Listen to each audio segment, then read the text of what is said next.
Hello everyone! Blue Star Saber here once again to do another Star Wars review. But this time something's been out for a while now, but I figured I'd try and review it now. Star Wars Tales of the Jedi. Now, this is the mini-series that came out in 2022, which are the 6 mini-episode series, in which Dave Filoni told two stories. Told the stories of two Jedi throughout their years of their life. Let's see, Count Dooku, where we saw his young days of a Jedi Master Qui-Gon Jinn, being his mentor to working with Mace Windu and becoming deluded to the Jedi Council, and his fall to the dark side when he plotted with Darth Sidious, who would eventually become his master, and the fate of a Jedi character that many were wondering what exactly happened, since the EU's legends no longer became canon. And this Jedi character did not appear to let's see, in the following two films, the remaining films in the prequel trilogy, after the events of the Phantom Menace. While Ahsoka tells the origins of her birth, her training under Anakin Skywalker, and what she did after the events of Order 66 and Revenge of the Sith. Now, granted, it's the title, of course, comes from the EU Legends Tales of the Jedi, which was set 5,000 or 4,000 years, depending on which part of the comic series you read, which mostly told the tales of Ulic Queldroma, I believe, a Jedi Knight that tried to fight the dark side only to be corrupted, joining forces with Exar Kun to become Sith Lords, only to regret his choices after striking down his brother, and then returning to the light, but then in exile, and then finding redemption by training the daughter of his lover. That is generally the main part of the Tales of the Jedi series. There's also that little bit where you have two explorers from the Republic that discover the ancient Sith Empire, led by Naga Sadow, who begins the Great Hyperspace War and the first conflict between the Jedi and the Sith. Those events are no longer canon, though it's still popular in Star Wars lore, though whether or not bits where there are some source guides that imply those kind of stuff might still happen, but we'll have to wait and see what Disney's going to do with that stuff. But pretty much the Tales of the Jedi miniseries is just pretty much dealing with Jedi from the prequel era. Pretty much, and I was going to try and do this with a friend, let's see, when it first came out, but I kind of forgot about it, and I never got to get back up to that friend, so I just pretty much decided to do it now, mostly because when I was reviewing on the Bad Batch, one of the commenters asked if I would be reviewing Tales of the Empire, and I figured, I might as well, but before that, I am going to review Tales of the Jedi. Now, granted, from my understanding, Tales of Jedi eventually became popular enough that they said there's going to be season 2. Granted, it seems that season 2 is going to be Tales of the Empire. Granted, I could be wrong and it could be two separate things. I'm not sure. It hasn't really been made clear.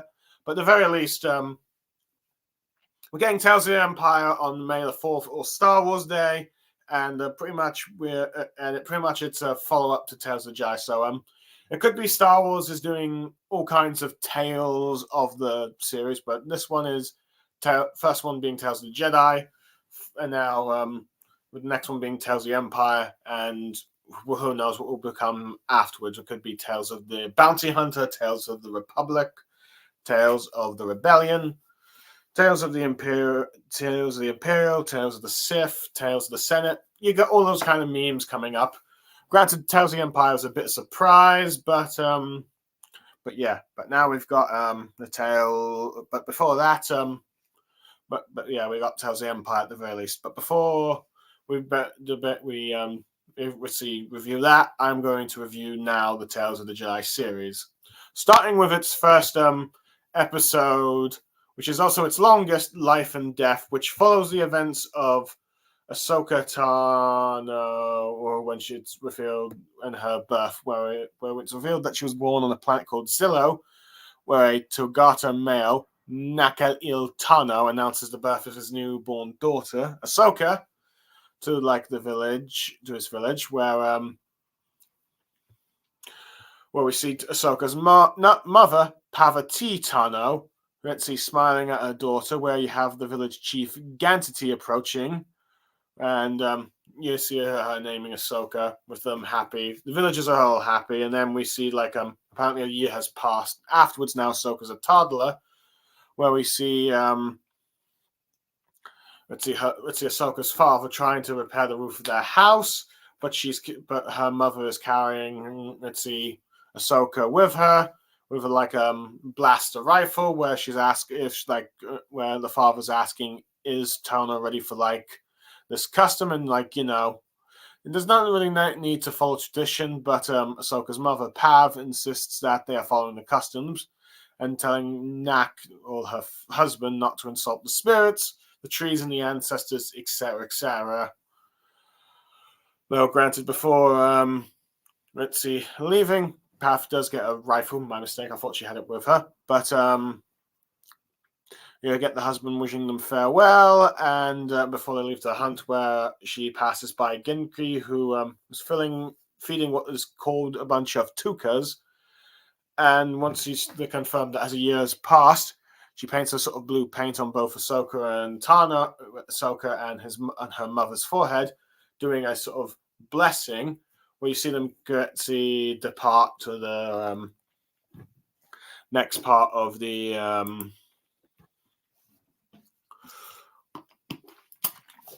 to go on the hunt, where you see, after a little playing with a bunch of spores, and let's see Ahsoka looking all the life, where you get her mother saying that, telling Ahsoka that they're surrounded by life and need to honor it, and where they find their target, which is apparently a K book, I believe. It's apparently some sort of deer thing. I think they're two-headed deers, though granted they might have arms and legs. I'm not entirely sure.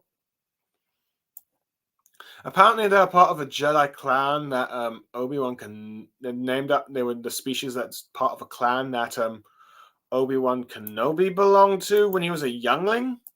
And I'm not really familiar with many of the Jedi clans, to be honest. But see, I know it was in that Obi-Wan and Anakin Skywalker comic that it's been a while since I've read, but it was a part of that. But yeah, it's some sort of, now apparently they do appear in the legends, so this is a very old species. But oh yeah, they actually getting a more closer look, they did appear in the Clone Wars, where they're generally two-legged, but they do have shorter arm leg things where they can ride. There's apparently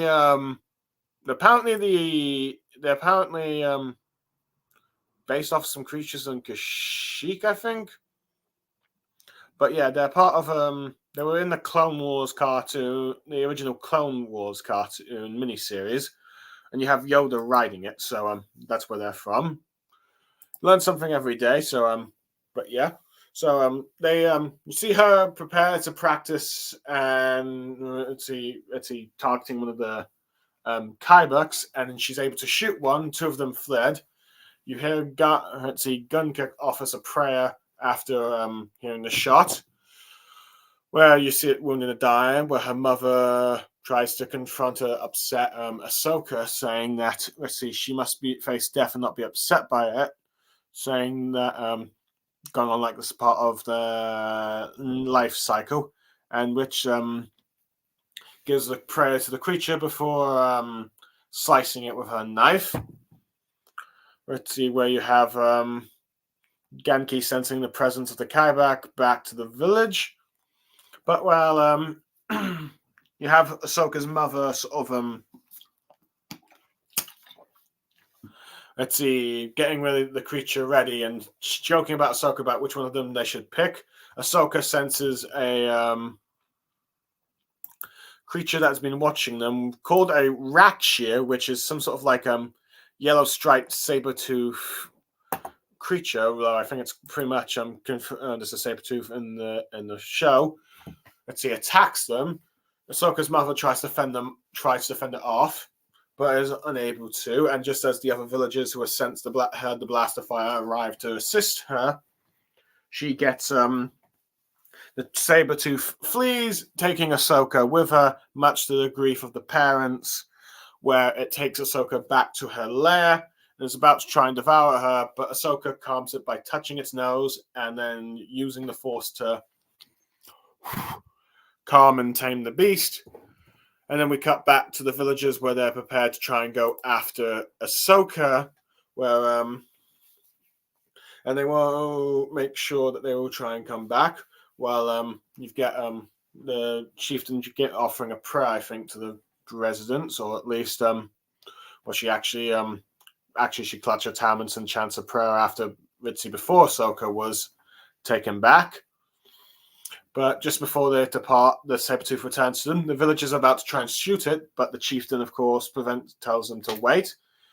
With the saber-tooth leaving them with Ahsoka and then heads off, not before sort of parting with Ahsoka. The villagers, particularly Ahsoka's mothers, are shocked by this, though the mother does thank the saber-tooth for returning, but asks the chieftain how Ahsoka survived, with Ganti, the chieftain, saying that Ahsoka is a Jedi, ending that special. Okay, that's the end of the first bit of the special. Okay, from what I can tell, at least from the one of the reviews I saw, I recall, I remember Angry Joe and his crew not liking this episode, mostly because Ahsoka displayed the Force as like a 1-year-old, so it's like this makes her a bit overpowered, which I think compared to like say the Skywalkers who didn't really use the Force until much later in life, but I think it's fair that Force-sensitive infants sometimes do display the Force. Display the Force when they're young and they don't quite realize it. We saw that with the Bad Batch recently in the third season. Granted, I don't think that any of them have ever tamed a saber-tooth, so maybe it is a bit OP, but I do like how we see like Ahsoka. We actually see what Ahsoka's family was, where Ahsoka actually came from, what her family was like. We know that Ahsoka wanted to help her people from like it's from the fourth season's loosely comic book adaptation of the Sigerian storyline that they did, which Anakin was against the Ahsoka was trying to rescue like her fellow Togatas, but it turns out they're not really her people, and this is an entirely separate planet, which this episode is based off of the gathering where we saw Ahsoka being found by Plo Koon briefly in the sort of like recap of like a galaxy at war in the narration, and we've got Derpy Entertainment saying hello there, and as a result, I'm now going to say General Derpy. Let's see, but anyway,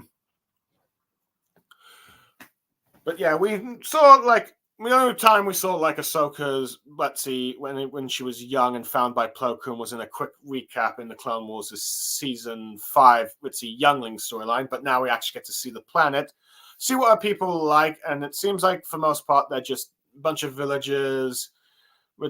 Maybe some of them are farmers from what I can tell, but seems like Ahsoka's parents, or at least her mother, was a hunter who was tasked with providing the food, and they have their own sort of like customs and rituals. Where I will admit, I kind of have to agree with the father about Ahsoka being a bit too young to go out on a hunting thing, which, I don't think you should be showing a 1-year-old the nature of life and death straight at that age. I think that, normally I think that would be a bit traumatizing, but I guess when you come from like a more simple, humble home, you don't really see it that way, but I do like how despite the fact that Ahsoka's mother is a hunter, she values the life and tries to implant the lessons at Ahsoka not to take as much as we give, because unfortunately you probably see in most modern world days you get hunters and poachers that kill off too much of the wildlife, and there's resulted many animals, particularly in in the continent of Africa going near extinction. But yeah, that's getting a bit to real world politics. But yeah. But anyway, I do like how we see how they do how the Togatas have their own rituals for the hunting thing. I do wonder if the chieftain, the one called Ganati, I believe it's a Gatati, might be force sensitive. I could be wrong there, but who knows? I could be wrong, but at the very least, she's very familiar with the Jedi, so I'm not sure if that means that there's been a Jedi from their village once before, or she's at least encountered a Jedi.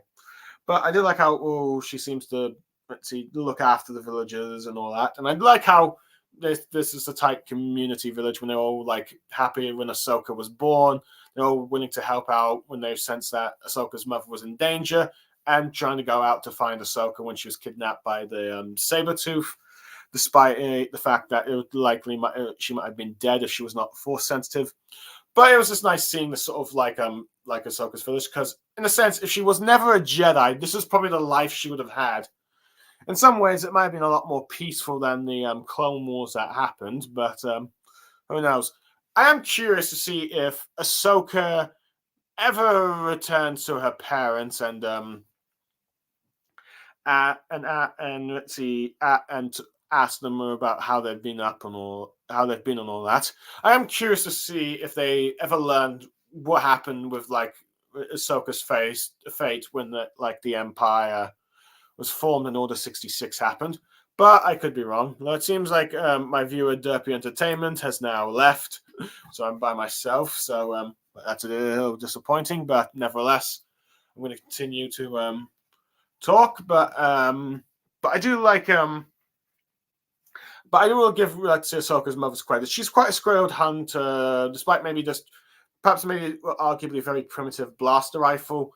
Is able to try and stream off the Sabretooth and try to fight it a bit with at first with the rifle and then with a knife, but of course doesn't stand a chance.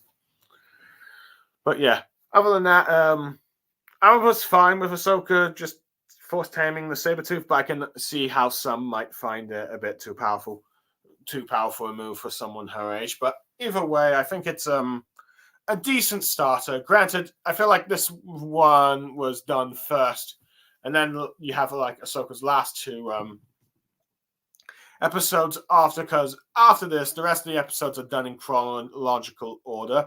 But I have a feeling that Dave Filoni wanted to start with Ahsoka for this one. For this one, I'd give it a 7 out of 10. It's not necessarily it's Ahsoka's birth origins. You don't necessarily need to learn. You've probably learned all you can with Ahsoka talking about Plo Koon, that flashback. But it is kind of nice to give you an idea what Ahsoka's parents were like. What her life could have been like if she had stayed in the village instead of being taken to the Jedi Order, which I do. It's interesting how Gun goes Ahsoka's Jedi, and then that's arguably when they decide to let's contact the Jedi so Ahsoka can be one. I would be curious to see how the parents would react to that at first of giving up Ahsoka, but who knows? But yeah, but it was just seeing the wildlife, how their traditions go. And granted, perhaps the Sabretooth is a bit generic of a monster, but I guess you gotta have them somewhere in Star Wars. But yeah, overall it was a decent first episode, though it's the longest, but now the rest will be a bit more shorter. But anyway, I'm now going to the next episode, which is hold on a sec, I'm just let's see, Justice, which this episode of the miniseries will follow let's see Count Dooku and Qui-Gon Jinn, and where they try to help her when they try on a mission to rescue a kidnapped senator's son. They head to some unknown planet. Let's see, it's not really named, though the wiki page says unidentified planet Dagonet, so I assume that must be the system that the planet is a part of. Well, you see Qui-Gon and let's see, Dooku arriving. Let's see, on this planet with like the standard Jedi shuttle you kind of see in the Clone Wars and what Ahsoka's now using in the Ahsoka series, where they try to greet the villagers there, but you get a dog barking them and then heading back inside where the villagers close their doors, despite Qui-Gon trying to ask questions, but they're all watching the Jedi, where they eventually enter a cantina where they try to ask about the Sinister Stone. It gets everyone looking, where you see an elderly woman offering to speak, talking about that, talking to them about how the Jedi saying that the son has been kidnapped and the Jedi have come to rescue him, with Dooku showing the lightsaber, but realizes that all the villagers are part of the abduction, with the village elder commits the crime and pointing out that Dagon's long served to Republic has not done anything but enrich himself at the expense of his people. No, granted, Qui-Gon does ask why don't they vote him out, though she doesn't really give much of an answer about why it's complicated, but let's see. But we cut to the next bit of the episode where we see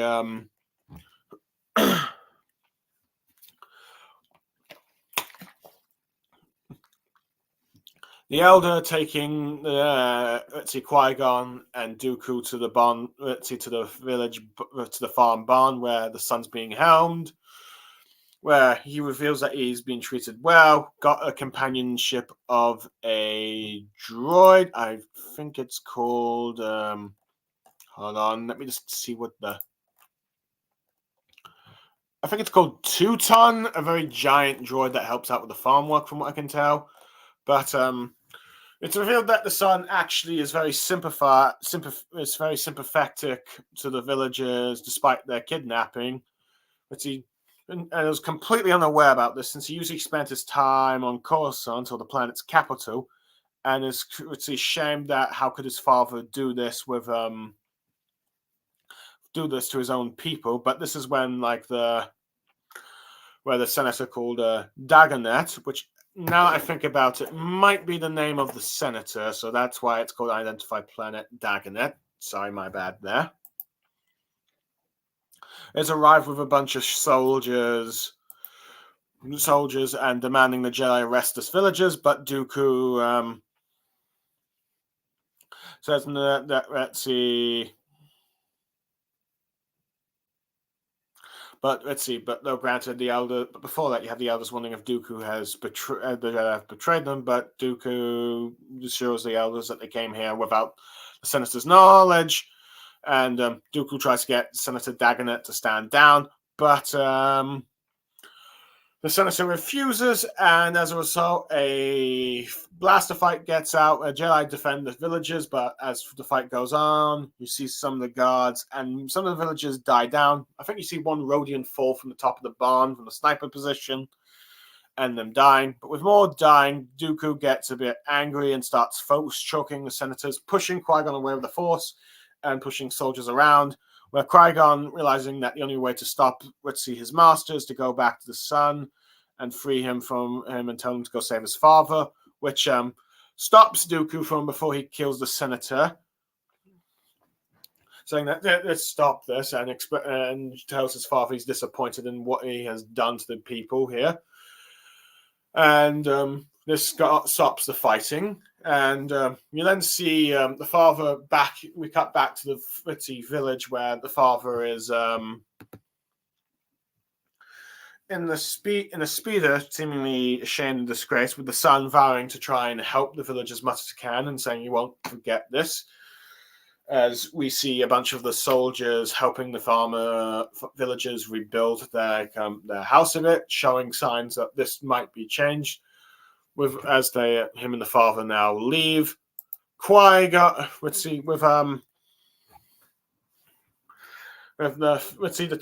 father and son departing. Dooku does wonder if lasting change will come of all this, but Qui-Gon asks his master asking if this is why they took matters into their own hands, but Dooku says that it was his actions that saved many lives this day, And Dooku saying that Qui-Gon acted wiser than him on this day, but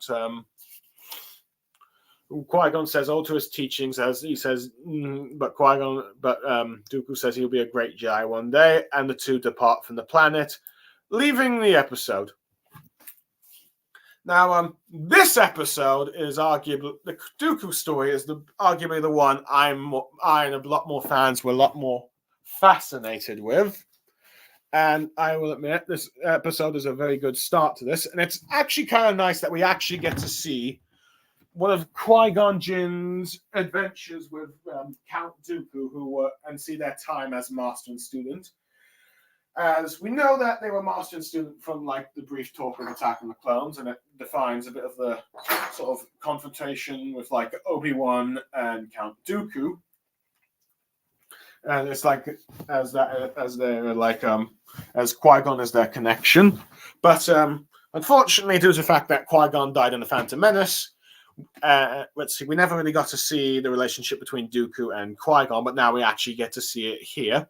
Now, granted, it's not really brought up much, and then unfortunately, Dooku was introduced in the later half of Attack of the Clones. But it is nice to see this mission here. And it's an interesting one that they have, where they're trying to rescue a senator, where it's pretty much trying to rescue a senator's son, but only to learn that the villagers, the people of the ones that kidnapped the son, because the senator's been agreed to corruption.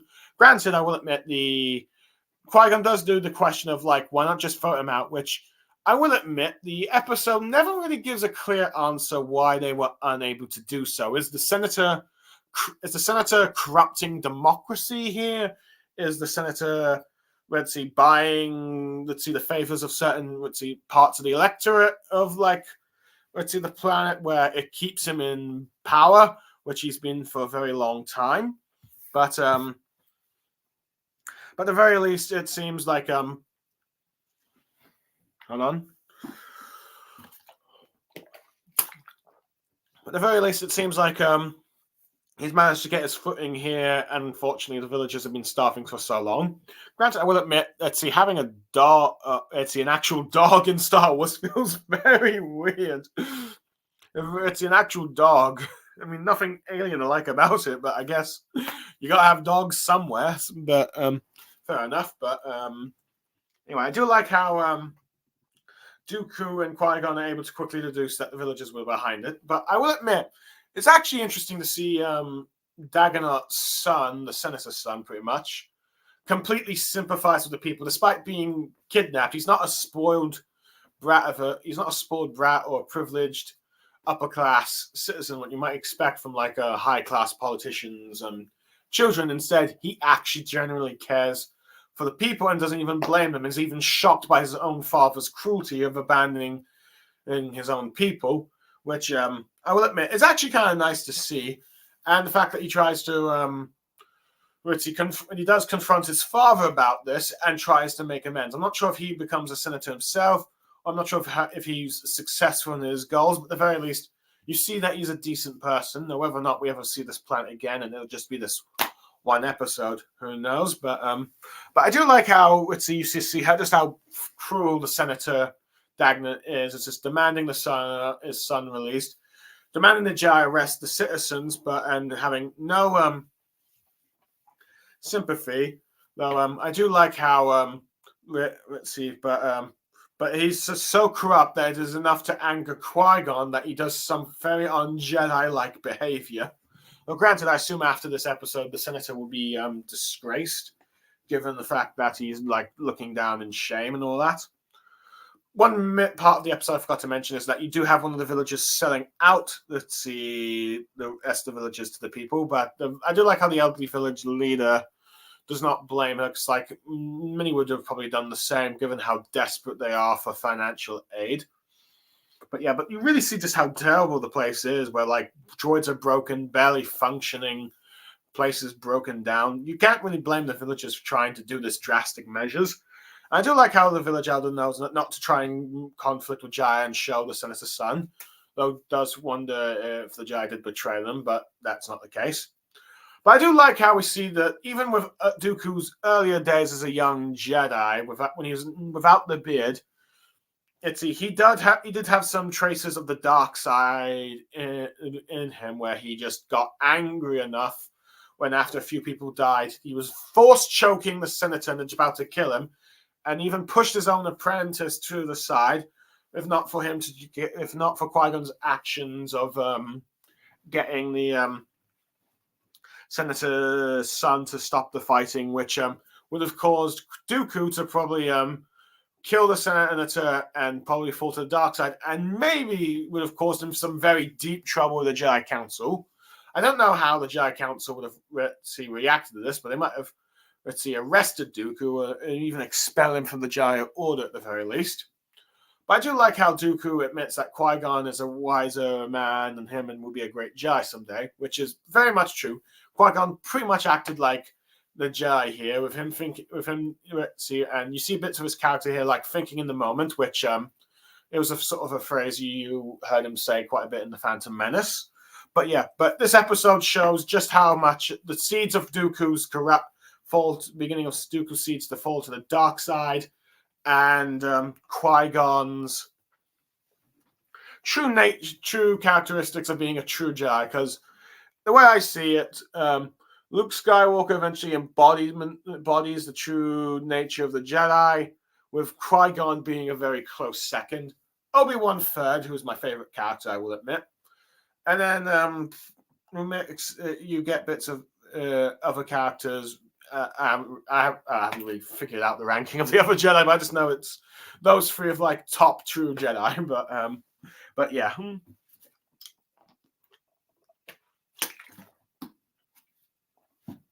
Overall, it's a very good episode, and I'd probably give this one a 9 out of 10.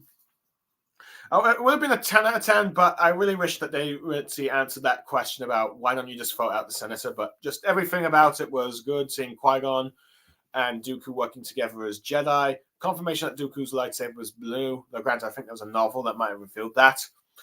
And just showing some of the corruption of the Republic that drives Dooku further away, that eventually forms the separatist movement. But there was some like early hopes in his young years with Qui-Gon stopping him from doing something bad and having the senator's son try and help the people. But anyway, it's now for the next episode, Choices, where this one you have set between arguably at the very least 10 or 20 years before the events, between 10 to 20 years of events before the Phantom Menace, where you see where you have Dooku and Mace Windu on a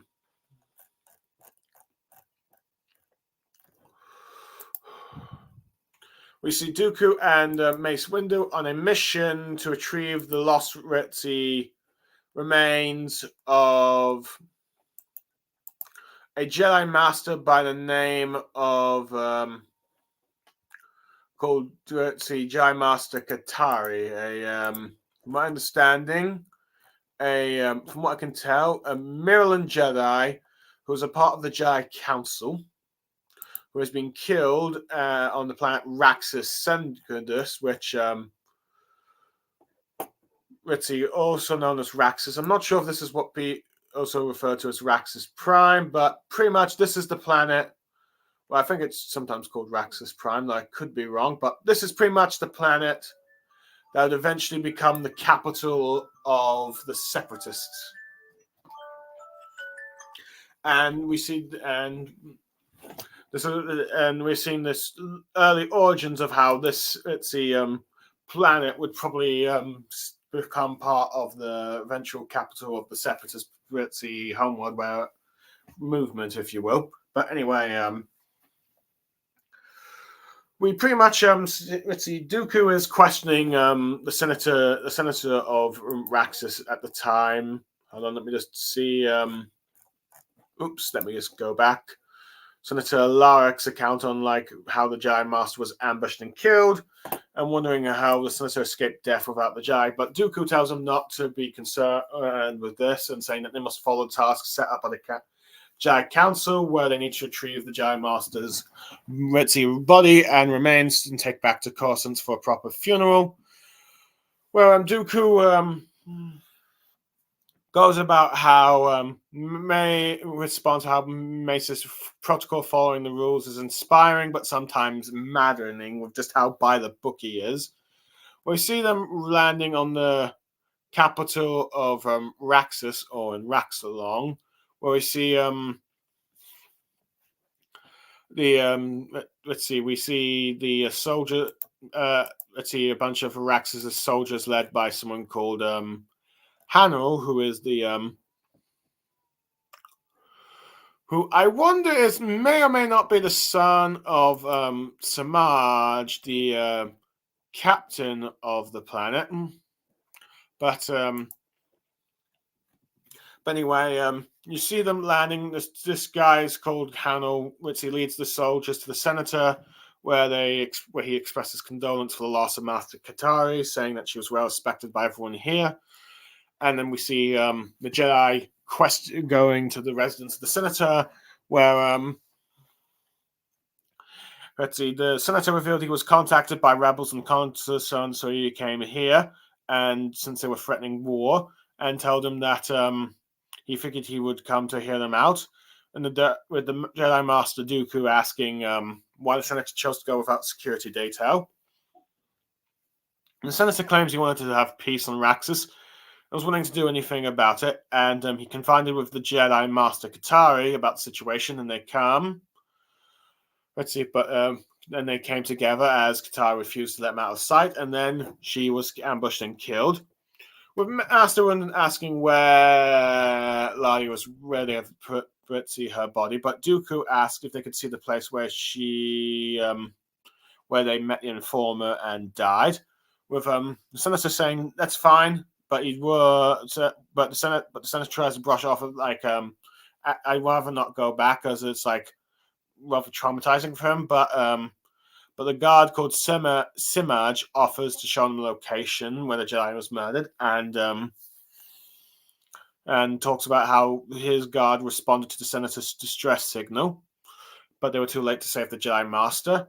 And with the senator agreeing to this, and they leave. But let's see, just as Mace Windu and Dooku exit the room, They confide that they suspect that the senator is hiding something and suggest they just report back to the council. But Dooku wants to stay behind and find out more about the truth, thinking that the master would actually, Master Katari would like to have see the results of her death found out. With Windu saying that thinks that Katari would actually want them to follow protocol, showing the sort of two difference between Dooku and Mace Windu. When they arrive with the senator's gunship to the place where the ambush happened, we see marks of trees where it looks like blaster fire and maybe lightsabers all over the place. Where they inspect the site, and when after a bit of investigation, Dooku asks Senator Lara about the attackers. When he tries to brush off what happened so fast, he wasn't able to tell how many there were, and that Master Katari was attacked just as soon as they had disembarked the ship. With Dooku expecting a bit more before it's clearing, Windu then asks to confirm the attackers fired upon them. Let's see if they fired at the Jedi Master immediately. With Dooku noticing that there's no blast or scorch marks on the senator's ship, and tells him that based on what he's described, the events that, along with Rudy and some with hold on.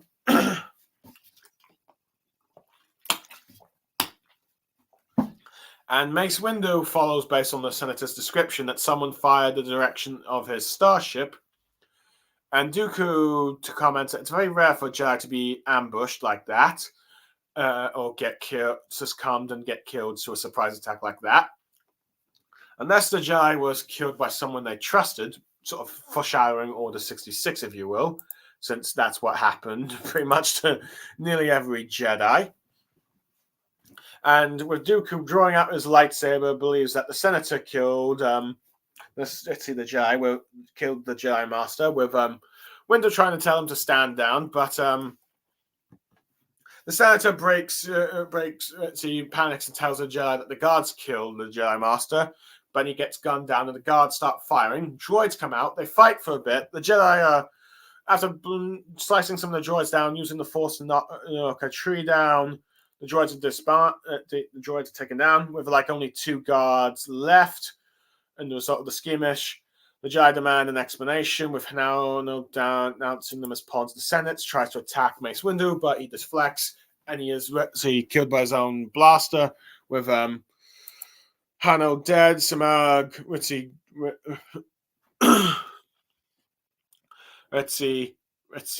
Samag, grieves over the loss of his comrade, and surrenders afterwards, with the Jedi now interrogating him why they killed the Jedi Master, where he explains that they were part of a group of rebels who learned that Lark was using the Senate to become rich at the expense of the people of Raxus, offering to sell like their resources and parts of the planet to companies outside of Raxus to industrialize the thing, which destroying their lands, and they were planning to, while the senator was living in luxury in Coruscant, and Dooku accepts that this is what the guards did, but why on earth did they kill the Jedi Master? And allow the senator to live, where they explain they were going to force the senator to advance their own agendas in the next Senate hearing meeting. And Mace Windu asking why on earth the guards didn't complain to the proper authorities and murdered a Jedi Knight. But the guard, Semog, describes the Jedi as lapdogs of the Senate, and when the Jedi try to say they promote peace, but he's not convinced and says that they enforce the laws and orders for the rich and powerful, and they don't really enforce the laws of like the people. But Mace Windu responds that Katari was a Jedi who would have listened to their concerns, as they take the soldier into custody, where we now see Dooku visiting Samag in prison, showing his own, saying that while Samag's ideology was faulty, he does admit there are some. Oops, sorry, I accidentally turned on my TV. I'm just going to turn that. Nope, turn it off. He does admit that he has some points. With this surprises Samag since he's a Jedi, but Dooku's called by Windu, but Dooku does tell the guard that he doesn't agree with his methods, but he respects the right to defend his planet, if you will, and tells him that he trying to ensure to make sure his people don't lose heart, because that's the only way they will gain victory in the end, and emphasizes that he says that for all of them, which encourages Semmark, which I do wonder if this would lead to like eventually Raxus becoming a part of this is the beginning of the seeds of Raxus becoming a part of the separatist movement. But we then cut to like Windu and several guards taking the deceased Jedi Master Katara's body aboard the shuttle, where Windu says the council will have questions about the whole thing, but Dooku says that the council will be happy to learn that they solved the murder. But Dooku thinks that the council will not really approve of Dooku's tactics, but Dooku says that he has no problem explaining himself, and asks Windu if he considers whether the Jedi truly guide peace if they follow the whims of the Senate. But Windu says that the Jedi are guided by their council and not by the politics or egos of senators and all that.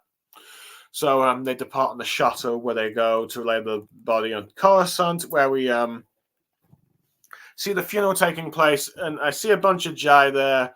The Jedi librarian, Ki-Adi-Mundi, the Jedi Ikatita one, the one with the horns that gets killed by Palpatine, and the elderly Jedi Master from Ahsoka's Lost Lightsaber. Those are some of the Jedi we see, and a few ones that we don't.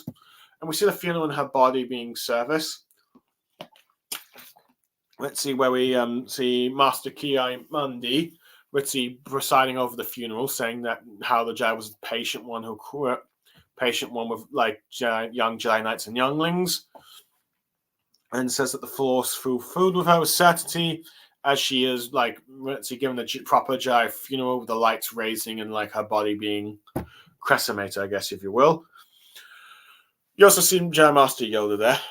Also, you have, after the funeral, Dooku trying to ask Windu to speak with him, as he was with a bunch of other Jedi, some of the ones I just mentioned, and ask him that was he aware that he's just been, that after the appointment before the trip to Raxus, that he's been given like Master Katari's seat in the council. I'm wondering if he knew beforehand or after. But Windu tells Dooku that he was surprised as much as him, and Windu says, well, the two were both assigned to the mission, but while Windu followed the rules, Dooku followed his own law, did his own thing to find the senators, to try and investigate Senator Lockett. Let's see, his own rules of trying to find out what happens to Jedi Master, which resulted in the Senator Lockett's death. Which Dooku tried to Dooku, I think, insists that he did the right thing, but at the very least, Windu said he will at least speak on the council on Dooku's behalf, with Dooku thanking Master Windu, leaving as he watches Mace Windu leave upon the horizon. Maybe not is he happy with the events that have just taken place, ending the episode, and arguably bringing the seeds more of Dooku's eventual descent towards the dark side and delusion with the Jedi Order. Now, this episode is really good. It's actually, I do actually like how we've got like a Jedi adventure with Mace Windu and Count Dooku. Because at the very least, with the way they interacted in Attack of Clones when Dooku drew his lightsaber to Jango Fett, it was clear that Dooku and Mace Windu had pretty much a very long history together, maybe even being friends at some point, and you maybe kind of see it here, but you can clearly tell from this episode they're pretty much at odds with each other. In many ways, Dooku is very much like Qui-Gon, a master that defied the Council more often than not, while Mace Windu is a Jedi that was pretty much very by the books, follow the Council's will. And we pretty much this episode, we see how he became a member of the Jedi Council, replacing the Jedi that died here, Jedi Master Katari's death. Interesting that we, let's see, a random Jedi Master we haven't seen, but nevertheless, it's actually kind of cool to see who Mace Windu replaced amongst the Jedi Council. We do see a bunch of other Jedi there, though I am curious to see if Ki-Adi-Mundi and I think was Plo Koon there, if they were already members of the Council before Mace Windu. But it seems at the very least, Mace Windu was at least a member of the Jedi Council at very least 10 or 20 years before the events of the Phantom Menace, but showing that he's a very long member of the Council and at least served there for at least arguably 30-ish so years, so that's nice to see. But I do like that the mission they have is to try and retrieve a dead Jedi Master, and but I do like how Dooku, and we see that Dooku is a bit more suspicious about the events of the Jedi Master's death, while Mace Windu just wants to follow the protocol and bring back the senator, bring back the Jedi Master's corpse, believing the senator and all that stuff. And I do like how I do like how they when they arrive, they do suspect that the senator is up to something, but I do like how Windu is more like, let's just report back to the council. Mace and Duke is like, no, let's investigate ourselves.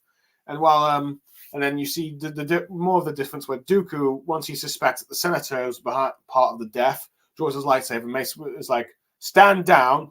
And as a result, you can see just how Mace, a Jedi that follows the council's will, became a master over Dooku. Now, granted, I do know that Dooku in the EU Legends did become a part of the Jedi Council, but it seems that in the Disney canon EU Legends, Dooku did not actually become a part of the council. Instead, seems to be rejected because of his disagreements of following protocol and taking action to his own, particularly like leading to a senator's death.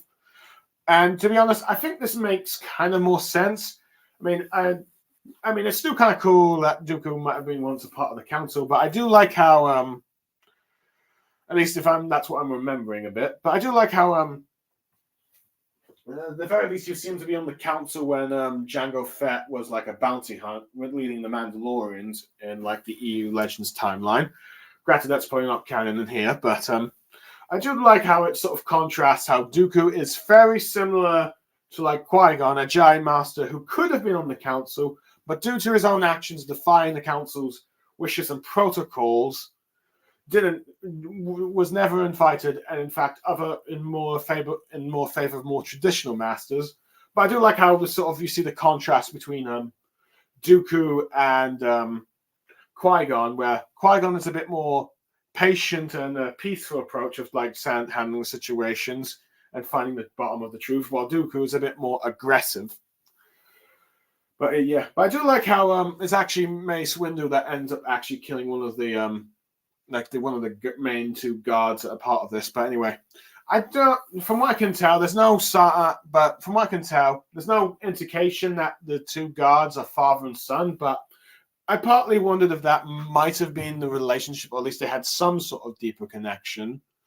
I mean, there's no confirmed connection, but you just saw how the elder one was just like upset with like how distraught he was when the young guard Samag and Hano was like killed. But yeah. Anyway, in many ways, this episode is kind of similar to like the first one, where you see another corrupt senator that is selling out his people, but is a lot more different. Where he one forced the starvation of the citizens, while the other one here is trying to sell off the resources. And in many ways, you can kind of see how how the planet Raxus how Raxus became a part of the Separatists and the capital of the Separatist movement. So you can see the ground looks here and the people upset there. I do like how Dooku and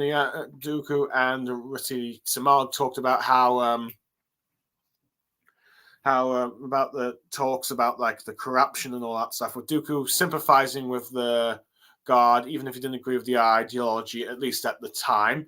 But I wouldn't be surprised if Samag and Dooku would later work together during the whole Separatist crisis and then later the Clone Wars. Granted, we never see this character again, but who knows? Maybe there'll be some more Disney material where we see this guy again and the Separatists. But I do like let's see how Dooku's conversation shows the seeds of doubt he has with the way things are done.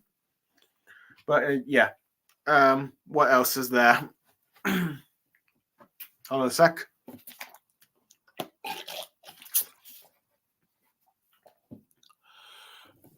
Oh yeah. Oops, accidentally turned on a video that I had on another tab. My mistake there. What else? Yes. I think the fighting was pretty well done. I like how Dooku, I think, used a tree to crush a bunch of the droids. I thought that was well done. I like how they were quickly able to use detective work to discover that there wasn't any blast fire on the senator's ship. And I do like how you see many of the people of Raxus, particularly these guards, are so deluded with the Jedi that they just view them as puppets and dogs of the Senate and the rich, and they don't actually care about the common people.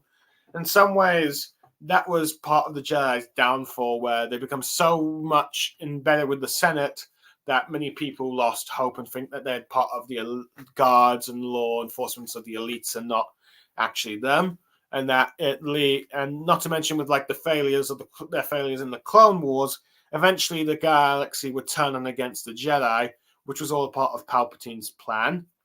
But I do like how the situation here was resolved much more, also more aggressively here, and you actually got like the death of the senator, where it was much different from like the time with Qui-Gon, and not to mention with probably Mace Windu, a Jedi that Dooku, well, might also admire, also probably gets annoyed at as he finds his commitment to protocol and rules to be a bit maddening, where it results in a Mace Windu trying to not help Dooku or trying to get him to stand down. Probably also helped result in the Senator's death, but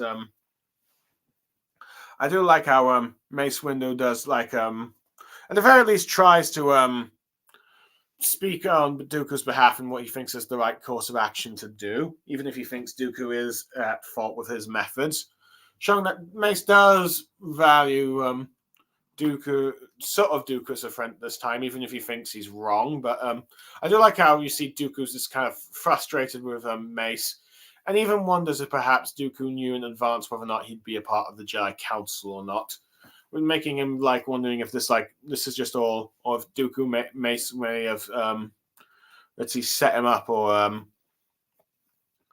it was just like or he's just like I'm trying to find the right words here. If Mace is just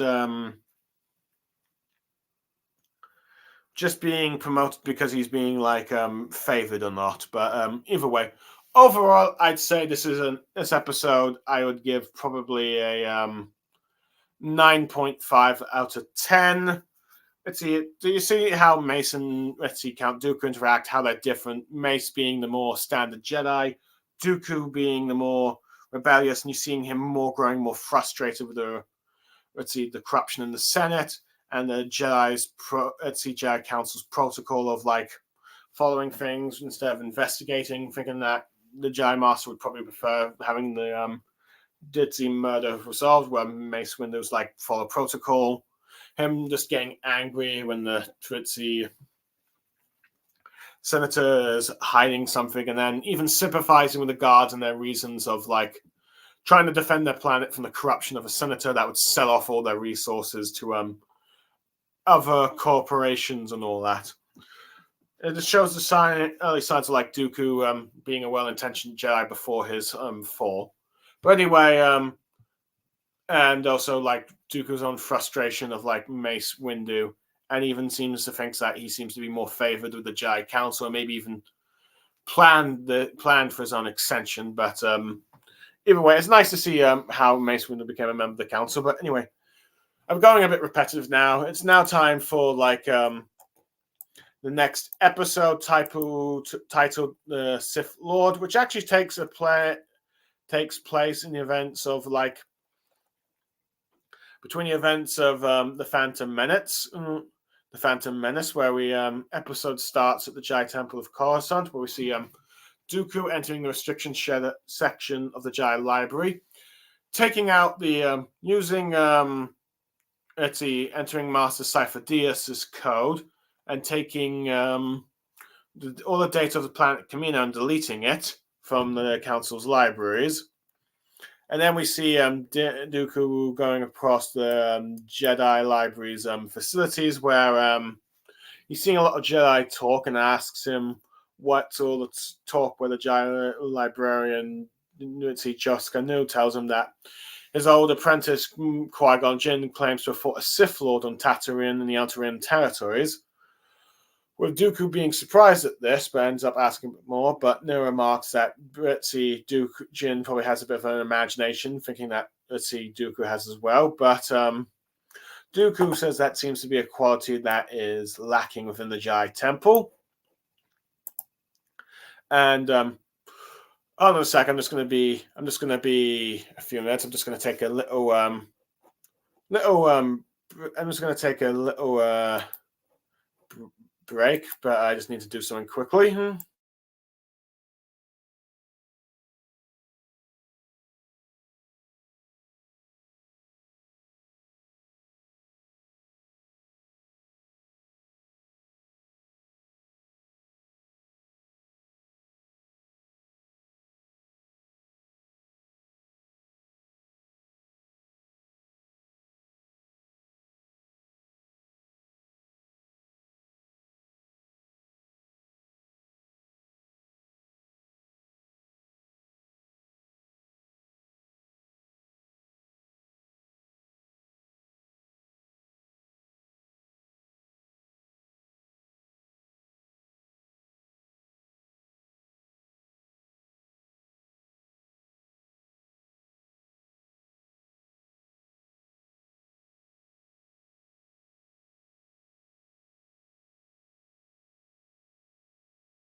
And I'm back. Sorry about that. I just needed to quickly do a break. But anyway, where was I? Oh yes, Sith Lord. Well, we see at the episode Sith Lord, we see let's see Master Qui-Gon Jinn with Jedi Master Yado, where they walking down the hall, where they not where Qui-Gon Jinn noticed that the rumors about his duel against Darth Maul has spread fast. With Yado replying that, well, Jinn's statements to the council were quite surprising about the return of the Sith Lord and possibly him finding the chosen one. Granted, she doesn't directly mention the stuff, but then meet Dooku and he asks him about his encounter with the Sith Lord, with him saying that it's introduced. I forgot to mention that in the first episode where you had Qui-Gon Jinn, apparently he was voiced by Liam Nelson's actual son, and now you got him voicing the character here, which I think was a kind of cool little nod. But anyway, we got back to the episode.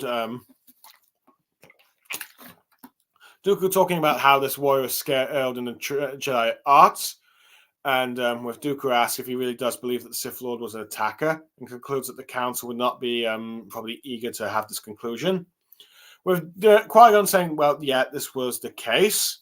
With Dooku trying to say he's been warning about the Council about the coming darkness for years, but it's just been ignored. But Yaddle defends the Council, saying that the Council has reasons to not be not to be too reckless about this. But Dooku dismisses these claims, and that she says she doesn't really doubt Qui-Gon's claims about the Sith Lord, but does agree with the Council that they should be cautious until they know more. But at the very least, Dooku agrees with Yaddle that the Sith shouldn't be really trifled with, and warns Qui-Gon that he needs to be careful as he won't be there to protect him. But he assures his master that he has Obi-Wan Kenobi with him, and talks quite highly about him as well, with Dooku saying that you're always talking about his praise, and he would like to meet him someday. Which he does, of course, but it's a lot more hostile interaction, really. And where you see Qui-Gon leaving, Yaddle ends up asking Dooku why he's looking so sad, with Dooku saying that his student has grown up so fast, and or saying that their students grow up so fast, with Yaddle agreeing with the sentiment and saying that's the way of things, where you see Dooku leaving, walking away, as that is the last time, and as that ends the last conversation Qui-Gon Jinn will ever have with his master. As next assessment is by the Great Tree, where Dooku is there watching it, looking at it after being told the events of Qui-Gon's death, where you have Jedi Master Yaddle joining Dooku, asking about how he's feeling, with Dooku telling how he used to bring Qui-Gon Jinn to this tree as a boy, revealing that Qui-Gon was born on Coruscant here, and he was always fascinated by this tree because, well, he knew nothing else. And Yaddle tells Dooku that they're leaving for Qui-Gon's funeral at Naboo, and asking him if he should come along. And but Dooku, at the hands of a Darth Maul, but Dooku says he doesn't really want to go, claiming that he will not be pleasant company there.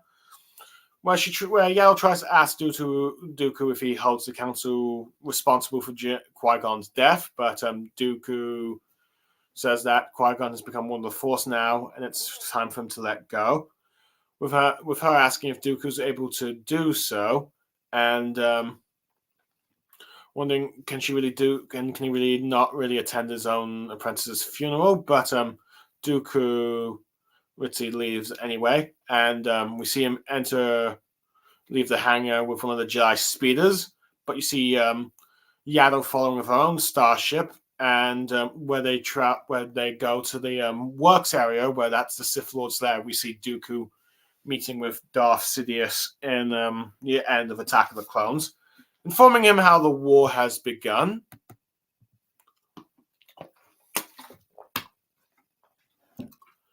And But anyway, we then start to see Dooku talk to Darth Sidious there, where Yaddle was just following and seeing him depart, confronting Sidious that he's not happy that Maul killed Qui-Gon, with him saying that they've both lost their apprentices to the service of a greater goal, but saying that the path to get saying that the galaxy will not be remade without sacrifices. But you see Yaddle listening in, with Dooku saying that Qui-Gon could have been a useful ally to them, but Sidious says that Qui-Gon would have been an ally for Dooku, not really him. And Dooku saying, "Are you questioning my loyalty?" with Sidious saying that yes, that is the case. With Dooku saying he's done everything as requested, particularly about with Palpatine saying they'll do more, he'll ask more to succeed, and Dooku going on about all the stuff he's done, like dealing with Cypher Dyas, Kamino, and the clone troopers, and saying how he's betrayed everything he has known and everyone he has known, all for this goal. But Sidious insists that his loyalty is for a greater cause. And as Yaddle's eavesdropping this conversation, is like shocked by all this, but Dooku says that many have died as a result of his actions. But Sidious insists that it's the price of freedom. But this is where Yaddle interrupts, confronting the two, with Sidious questioning if Dooku has betrayed him, with Dooku saying that's not the case. Walking to Yaddle, with Yaddle trying to reason with Dooku that to come to her side and stop the Sith Lord, and he can still repent for his crimes. But Dooku says that Dooku wondering if she really is aware of his actions in the surface of the Sith Lord, with Sidious telling Dooku not to believe Yaddle, but Yaddle insists that Dooku can make up for these crimes he's committed by helping her bring down the Sith Lord, and that's still not too late. But Sidious reminds Dooku of his own delusionment with the Jedi for following a corrupt galactic senate and the fallings of the Galactic Republic, and tells Dooku that he needs to prove his loyalty by killing Yaddle. But after pleading to Chance to make things right, Dooku apologizes to Yaddle and says it's too late as he begins his lightsaber, and they engage in a lightsaber duel where Yaddle is very nimble and agile, kind of similar to Yoda, and you see them fight a bit. With Yaddle during a bit of the fight, Yaddle tries to plead with Dooku, saying that she is on his side, and revealed that she actually stepped down from position in the Jedi Council, and saying that Dooku was right about many things, and that Qui-Gon didn't have to die, and trying to get into reason. And maybe Dooku thinks about it first, but uses the Force to move the ship out of her location and continues their duel. And with just Sidious laughing in the background, watching the events of this taking place, where Yaddle tries to escape to her ship, with Dooku saying, "Oh, you're going to leave who runs the Jedi Council," with her saying, with Yaddle responding that Dooku's running into the arms of evil, where they continue more of their duel, and Dooku uses the Force on the lower gate's control panel lever, and it looks like Yaddle's been crushed to her death when the door falls down on her, with the spiky bit, with the more pointed bits. But with Dooku then deactivating his lightsaber, seeming a little upset what he's done, but Sidious tells him to rise as his new apprentice, and that he's done well, with Dooku saying, "Yes, Master," finally accepting his fate as his newest Sith apprentice. But Yaddle shown to survive using the Force to lift up the gate, shining light on Dooku and on Sidious. But Yaddle is too wounded to continue the fight and falls. And in her last moments, she looks up to Dooku and saying that he only wants to bring peace to the galaxy, with Yaddle countering that so many are going to suffer for what he calls order. And Dooku finally strikes her down with a lightsaber, saying that she's offering to bring her peace by doing so, with her dead, with Sidious watching on in the darkness, smiling at the actions of his new apprentice, ending the episode.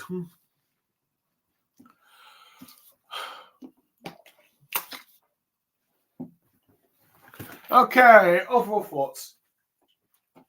To me, this is the best episode out of the 6-parters among these specials, where we actually see Dooku's fall, where we've learned so much, where we learned that Dooku in the events, at least before the events of before the Phantom Menace, has been in league working with Darth Sidious. Maybe not yet as his apprentice, but as his agent to like try and bring in more order and bring down the corruption of the galaxy. I have no idea what Sidious has ever told Dooku. Maybe we never will. But at the very least, he's been working been working with Sidious, and we learned that he's already taken out Jedi Master Cypher Dyas before the events of the Phantom Menace. And let's see, we actually see when he actually erases the location of Kamino from the Jedi archives. As we know, in the Attack of the Clones, let's see, there was erased from the archives, and the Jedi librarian,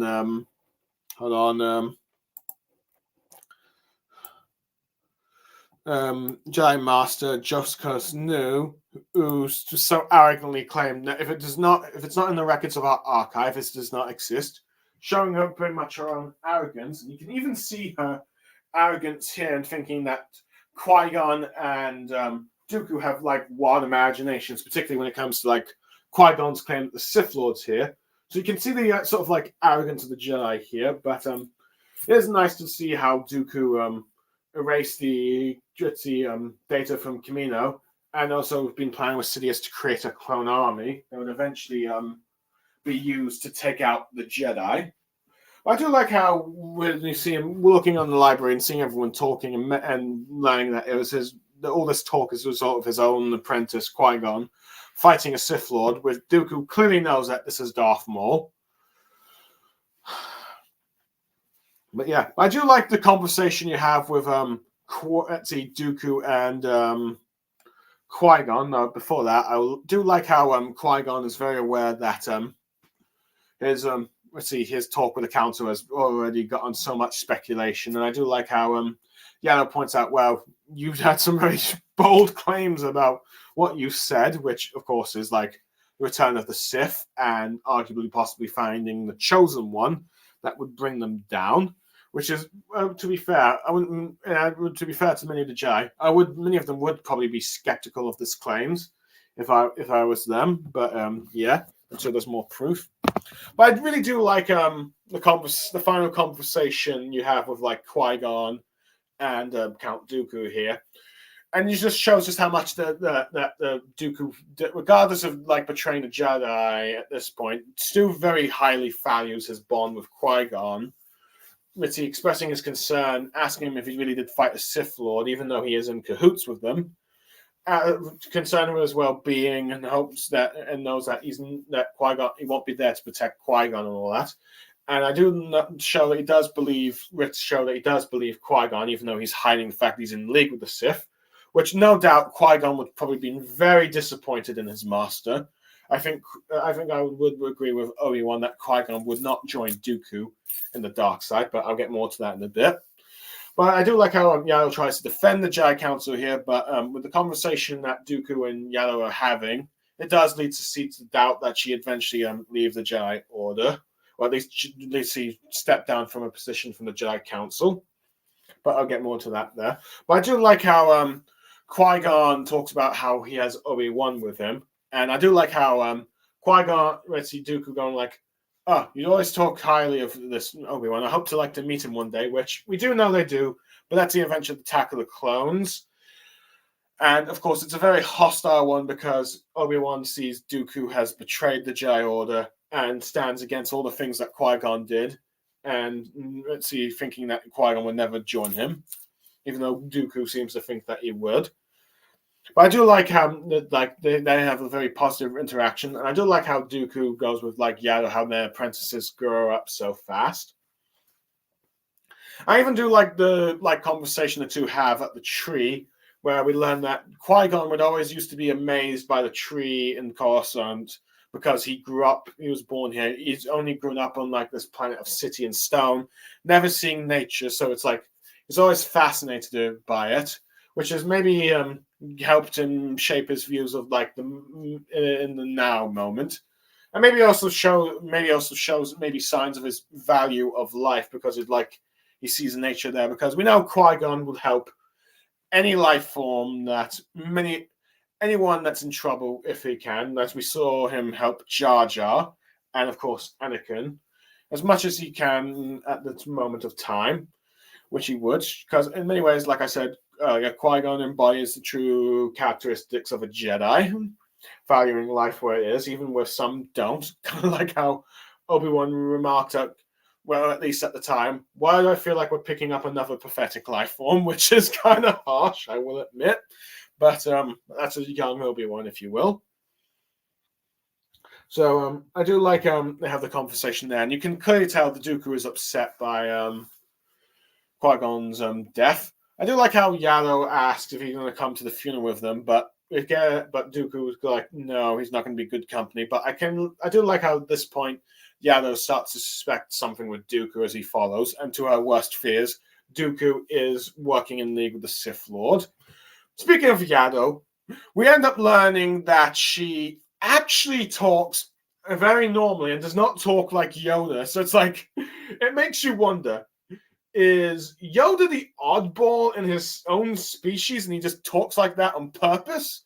Or is Yado the oddball for like learning to speak like everyone else? It makes you really question that, and many people are going to wonder that probably for a long time until we not meet another full-grown adult of Yoda's species in Star Wars. Granted, we'll have to see whether or not how Grogu will talk if he ever learns to talk, or if we ever see him as an older version of himself, or if we see another one of Yoda's species in the past in the Jedi Order, but who knows? Granted, I do know that in the Knights of the Old Republic, at the very least, you had at least in Republic era, in both Knights of the Old Republic, you had Master Fandor and another one of Yoda's species during the time of the Old Republic, who was part of a Jedi mission to rescue Revan. You had members of the count, members of the species there talking, but they never really. They seem to talk normal for the most part, but never doing the riddles that Yoda did. So it might be Yoda's just the odd one out, but that's in Legends EU, not in the new canon with Disney. But who knows? We'll have to wait and see on that part. But I do like how you see her a bit of an interesting journey here, where at first she seems quite confident in the Council's beliefs, but after the events of Qui-Gon's death and Dooku's own doubts, she's like, she seems to like admit that Dooku is probably right about a few things, and that the Jedi Council is not always right herself, and ends up quitting the Council, which arguably explains why she's not on the Council in the events of the Attack of the Clones. But also, horrified that Dooku is working with the Sith, but I do like how she tries to plead with him. It's not too late. Come back to the light. Help me take down the Sith Lord. And it's still time, but unfortunately, she fails to persuade Dooku, who, unfortunately, I guess, thinks he's too late to succeed, and also probably doesn't have and as a result of probably losing like Qui-Gon, the one person that probably could have brought him back to the light, wasn't able to do so, unlike with, say, Darth Vader and Anakin with Luke, if you will. As Vader ended up sacrificing himself, to save his son. That's brought him back to light. But with the one person Qui-Gon had, that was not, with the one person Dooku had with Qui-Gon, that was not the case. But I do like how Dooku expresses his anger at Sidious about Qui-Gon being killed by Maul, but Sidious tries to dismiss it as like, they both lose their apprentice and trying to say like it's for the greater good of the galaxy. But Dooku, I do like how Dooku seems to be adamant that Qui-Gon would be a very useful ally to them, but Sidious is dismissive. And to be fair, I think Sidious is correct, because I think Qui-Gon would be, like I said, quite probably a bit repeatedly at this point. Qui-Gon is the embodiment of a true Jedi, and probably try and get his master to turn back from this path. We have succeeded. Possibly. But in many ways, Qui-Gon's death sealed the fate of both Dooku and Anakin eventually to fall to the path of the dark side, as he couldn't save his master and couldn't save the boy he was going to try and make his next apprentice. But that's just how it was. Now, I do like the lightsaber duel that you have between Yaddle and Dooku. Very similar to like the events of Attack of the Clones, which goes to show you that Dooku, at the very least, is well adjusted to fighting someone like Yoda. So it's not like the first time he's fought someone of that size. I do like how Sidious uses this, like having Dooku try and kill Yado as to prove a test of his loyalties when he questions it, and Dooku complies. And I do like how the fact that Dooku has to kill one of his fellow Jedi and Yado, one that seems to be a very close friend to him, and even like one that seems to find him being correct in some of his about some of the things about the Jedi Council and like how the things are going with the upcoming darkness. But unfortunately, it was too late to try and get him to persuade his mind. Ends up killing her, but I do like how at first it looks like he's crushed her with like a gate, but Yao just used one last epic moment with the Force to push it back up and prevent her death, but is wounded. But there's just no escape. Dooku will end up striking her down, and as a result, becomes Sidious's new apprentice at that moment. So it was kind of nice to actually see that final moment of the dark side and completing a sort of trilogy of Dooku's life as a Jedi and how he fell to the dark side. Overall, I would give this episode a 10 out of 10. It is the best episode of the thing. No complaints or anything like that. We saw Dooku erasing Kamino from the archive, learning that he's been in cahoots with Sidious before the events of Phantom Menace and preparing the events of the Clone Wars. His conversation with Qui-Gon, seeing Jedi Master Yado in action, talking. Granted, I know Yado's death is much different here in the Tales of the Jedi miniseries and Disney canon compared to like expanded EU, where I think she sacrificed herself saving a bunch of people, and I think even inspiring Anakin Skywalker to a sense. In a sense, I know some people might find that more of a better death, but I do like how, and some might find this as a bit of a fringe moment, I guess, with Dooku. But I do like, at the very least, if she's dying by the hands of a Sith Lord, it'll be the hands of Dooku and causing the events of his fall to the dark side. So overall, I do like that. I do like that we saw that, and how Sidious is able to recruit Dooku as his next apprentice. Anyway, now that the Dooku trilogy is done, it is time for the last two specials. Going back to Ahsoka, where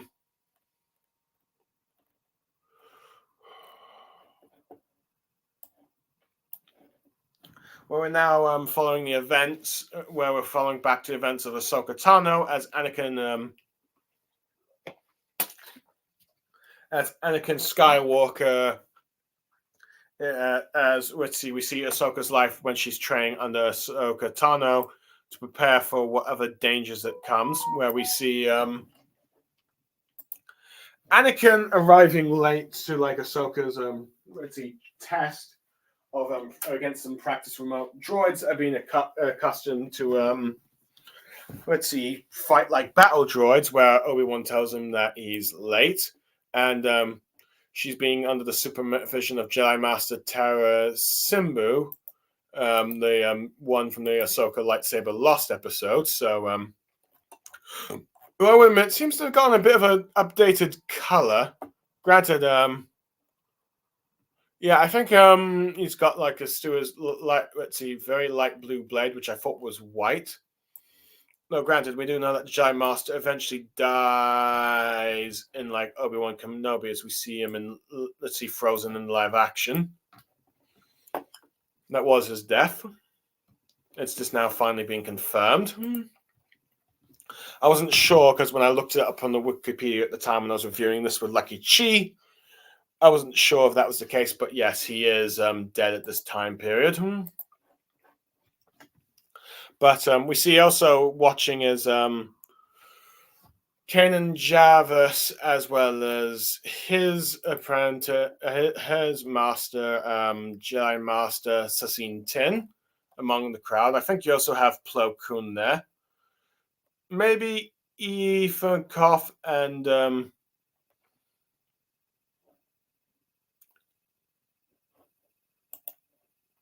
no, wait, hold on. I might have got. Wait, hold on.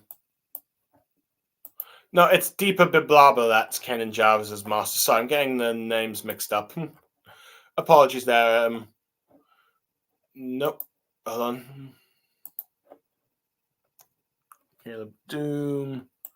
Oh yeah, so this is Tina's like the horned one, that the horned Jedi that the Ichitokchi that gets killed by Palpatine. My mistake there.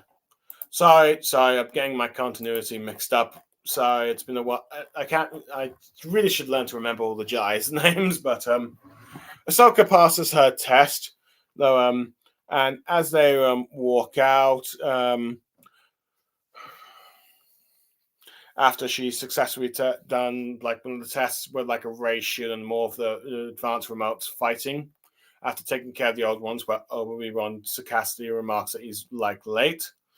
But anyway, as they leave the hallway, Ahsoka ends up asking if why Anakin's not pleased with the test when she asks for some like comeback, but Anakin says not here, and Anakin hiding, trying to find a alone time to private talk to her away from the other Jedi, so they don't get angry at his like remarks, where he thinks that he's not really impressed, thinking the test is too easy, and he wants to give Ahsoka an actual, proper test, which she agrees to, and they promise to meet later. But you see Yoda and Obi-Wan watching them as they depart. I think those two showing concerns, and they get to like a military operations center where Ahsoka is boarded by a gunship and then asked if she is late. But Anakin sarcastically says that, "Oh no, you're just on time." But no, you can clearly tell he's lying, and reveals that Rex and a bunch of clone troopers from the 501st have volunteered to do this test. Where Anakin explains he wants her to be good enough to hold out against Rex and the clones, because if she can do that, she can take on any droid and anything that's thrown her way. And they saying that against living opponents will be more difficult because, well, they're less predictable than droids. And so they begin their test of fire. Ahsoka's able to block some of the attacks, but gets eventually stunned by Jesse, who apologizes. So I do like that little gutsy conversation where she's knocked out for an hour, and then she tries to say that and Anakin says that they're prepared to start another round, as Ahsoka wants to keep doing. And we see the training session go on again and again, but Ahsoka eventually gets stunned each time, with Anakin assisting to continue. At one point, Rex says that he isn't sure how much Ahsoka can take and wonder if they should stop by now, but then Ahsoka wakes up faster and has the session continue a bit. And Ahsoka gets a bit annoyed at Anakin about this test, but Anakin's saying that he's trying to prepare her for anything, and that he says it's my job to train you and all that. And after that bit of a talk they have, saying that he can prepare for anything anything with a blast at the very least. And after these words of encouragement, Ahsoka continues, and then we cut a bit to like when by the time when phase 2 clone armor and Ahsoka has a new time skipper outfit, if you will, and her shield or lightsaber. They're training a bit this time, with Rex saying that she lasted 5 minutes last time, and we see Ahsoka doing more leaps and blocks and like the stunning thing, lasting more, but of course gets stunned by Rex himself, ending that episode. And then we cut board to like the Republic cruiser that they're on in the events of Order 66 at the end of the Clone Wars, where Rex and her are walking down the hallway. Vax putting on his helmet, asking Ahsoka if she's ready for this, and hopes that all the training that they did will pay off. And then as he raises the pistol on her back, opening the door, doing the sort of charade they did of like her being her prisoner, with Rex trying to plead with Jesse and the other 501st troops, or now known as the 322nd Division, all prepare to fire her, with Jesse telling them to wait as they enter the room, ending the episode. Okay, now this episode is arguably for me the most fillerish of all the episodes. I can understand maybe seeing like Ahsoka's origins of birth, but it felt kind of like filler just seeing Ahsoka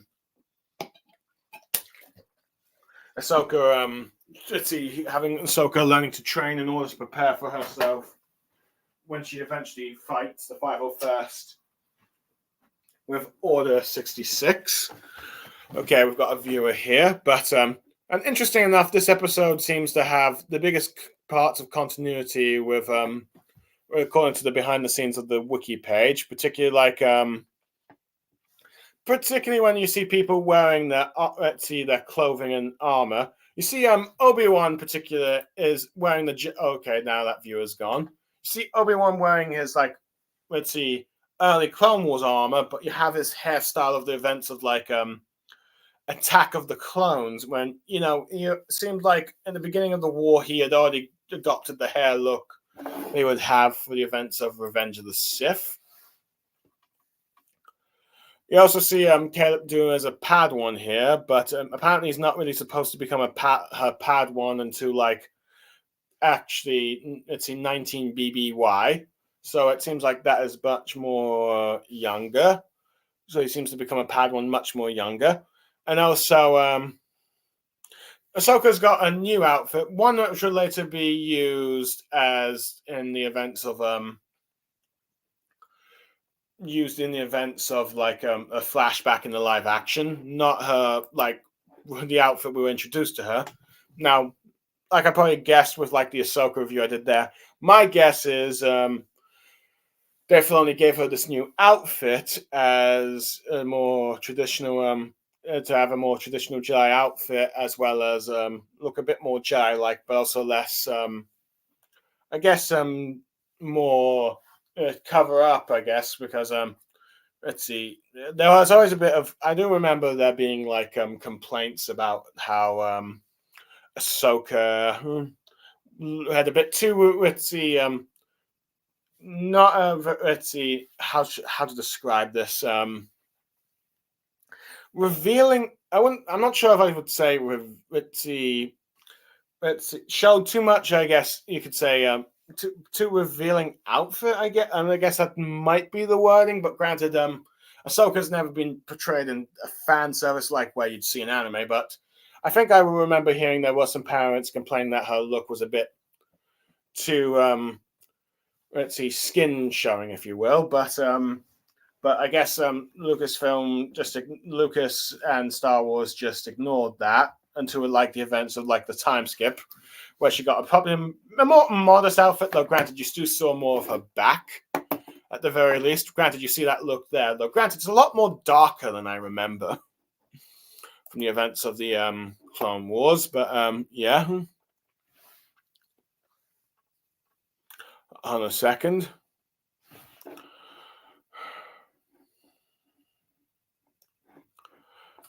But yeah, and also I think the Brotherhood novel reveals that when Kenobi had his hair cut off as soon as he got the giant armor, and so it might imply that they changed their hairstyle throughout the times of Clone Wars. But apparently, when these inconsistencies were asked, Lucasfilm Story Group member Matt Martin suggests that let's see, Bilbo and Dune were not master and apprentice yet, and they just happened to be spending time together. And also pointed out that in Ken 7 established that Dune knew Bilbo prior to being her Padawan, with her Pablo Halgo mentioning that having a Padawan braid does not necessarily indicate an apprenticeship, and also that he had it before that. But yeah, but I don't know. There seems to be a bit of some inconsistencies here with some explanations that, Caleb Doom is not yet an apprentice to his Jedi Master yet, and Anakin and Obi-Wan must have changed their hairstyles throughout the show. But granted, that never really happened. Granted, I guess Dave Filoni just decided he wanted to try that hairstyle for this new animation style. I mean, I'm not objecting to it, but it does bring up some inconsistencies here. But anyway, I do like how, but I will admit, it does feel a bit filler just to try and show, just to just show Anakin just trying to train Ahsoka to prepare for Order 66 at the very least, well, at least unintentionally doing so. But I do like how she manages to impress the members of the Jedi that are observing her with taking out those droids. But of course, Anakin wants to push it further. But I do like how he tries to get her to talk in private and away from the other Jedi because he knows that his methods probably wouldn't be approved of, and saying that she needs a real test. But I do like how Yoda and Obi-Wan observe, and I do like how they are concerned, that they might look a bit concerned a bit, but at the very least, they don't seem to intervene with the whole let's see test that Anakin's doing. But I do like how but it does pay off a bit. But we don't see them throughout the rest of the episode. But I do like how Ahsoka and Anakin seem to parallel each other by being like master, like student, where Anakin's late for Ahsoka's training with the Jedi, and Ahsoka's late with see her training with Anakin and the clones. But I do like how Anakin brings up the clones to help train with Rex volunteering. I even like how you got Jesse there, and actually is the first one to take her out, and he's going, "Sorry, Commander," as it kind of shows a bit of a contrast about how eventually Jesse will be leading the clones to try and shoot her down when her and Rex are trying to fend off the events of Order 66. And I do like how we see a bit of a montage of her just going back and up again, of like maybe to block a few shots, but then get stunned again and again until you get like Anakin trying to tell her that she's trying to prepare her for everything. And I do like his logic, like fighting actual people instead of droids are more programmed to like shoot, but real life people, unpredictable. And he wants to make her so good at training that that she at some point she'll be able to handle anyone with a blaster, and saying about how since Rex and his men are the best, and if she can survive them, she can survive anyone. And I do like how after being Ahsoka gets a bit frustrated, ends up being more resolved to do so. I also do like how Rex is showing his own concern about with the Ahsoka's condition after being stunned a few times. But I do like how so it's shown that Ahsoka's been practicing this for years, and the clones keep doing this. And you can see that Ahsoka's managed to prove that she lasted 5 minutes against them. Of course, Sue gets knocked out next time again, but this time by Rex, so I do like that. And I do like, but there is one continuity bit where I think seems to like fit in. Though granted, it's been a while since I've watched the final of Clone Wars, where you have that talk about Rex and Ahsoka about how those men are willing to die just to kill you in the tier thing, and Ahsoka trying to enact her plan. We see the bit in between that where, but just before Rex takes her out to the door, where Rex is saying, "Are you prepared for this?" and hope all that training paid off, which of course we did. So that's nice to see. But overall, I'll have to give this episode a 7 out of 10. It's enjoyable, but I do, like I said, I do think it's a bit fillerish. I do like some of the, and there's also some questionable continuity in the knowledge with like some of the comics they've done with Ken and Jarvis, and like when he became the apprentice of Bibbable, where you had to have like members of Lucasfilm story group clarifying Obi-Wan's hair being Attack of the Clones style, and also Ahsoka suddenly getting a new outfit, but I can probably understand why they might have done this new outfit. Now, I'm not sure whether or not this outfit has replaced her Attack of the Clone Wars ones, but who knows? Maybe Dave Filoni might do his own special editions of the Clone Wars early seasons with Ahsoka having this outfit, but that might just take too much time and resources, and it just might be that from now on, whenever we see a young Padawan Ahsoka, she'll have that outfit. But so that might be the case there, and I do like how we just see her practicing this training for years, even though no matter how many times she gets stunned, but she improves, and eventually it gets her ready for the events of Order 66, and also against Jesse, who also helped her train for this moment unintentionally. But yeah. But anyway, we're now on to the last episode, which is Resolve, which is loosely adapted from the Ahsoka novel. But before I get that, I'm just going to take a quick break. I'll be back in a minute.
And we're back. Sorry for that. That probably was 2 minutes. But anyway, we're now finally on the last episode resolved. Like I said, the episode that adapts the Ahsoka novel, in which the episode begins on Padme's funeral, where we see that Bail Organa and Mon Mothma there.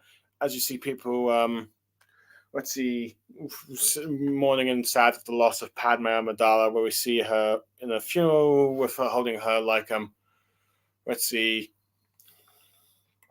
necklace that Anakin gave her, and where let's see, hold on, Bail notices Ahsoka after talking with Mon Mothma about how the loss of like colleague Padme, where Bail follows Ahsoka in like a bit of part of the royal palace, saying that there's nothing that he could have done for Anakin and Padme, but asks her why she came, given the danger, with her saying that Padme was her friend and wanted to say goodbye, with Bail asking that she Ritzy wants to try and help her, but you get two Coruscant Guard clone troopers arriving, with Bail taking Ahsoka to where her ship is, where she says it's by the river, and then Bail ends up gets her away just before leaving, but asks her to try and help out. But Ahsoka says that, gives her a comlink to say that she wants to contact her if she ever needs help. But Ahsoka says that she doesn't want to fight anymore and wants to leave. But you get the clones arriving and Bail giving his identity chips to like the two clones, where he ends up saying that he agrees to Ritzy escorted back, talking about how these are troubling times and all that stuff, and saying that if they ever need help, they're willing to do so, but given the time to process what's going on. The clones are confused by all this, but it's clearly that Bail is talking to like Ahsoka, who's listening in, and once they have left, Ahsoka drops down to where Rex is with the Y-wing starfighter, and and apparently R7A7, who I think is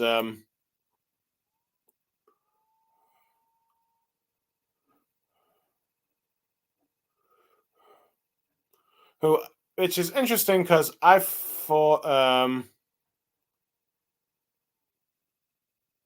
interesting. I thought this droid was destroyed in the I thought this droid was pretty much destroyed in the final of the Clone Wars episode, but turns out she's actually still alive. But the droid's actually still alive, but with Rex. But they depart, and they depart, and they say their goodbyes to each other. But yeah, and then we sometimes pass. We see Ahsoka's working in a small farm village, where you see a brother and sister by the name. Well, you don't really get their names. Arguing about like how much hair is being put on the thing, with an elderly man trying to get everything quiet, but Ahsoka's among them, and how, but the brother believes that the brother thinks that he can handle the stuff, but the sister says that you're putting too much weight on the thing before the droids, with the elder like saying that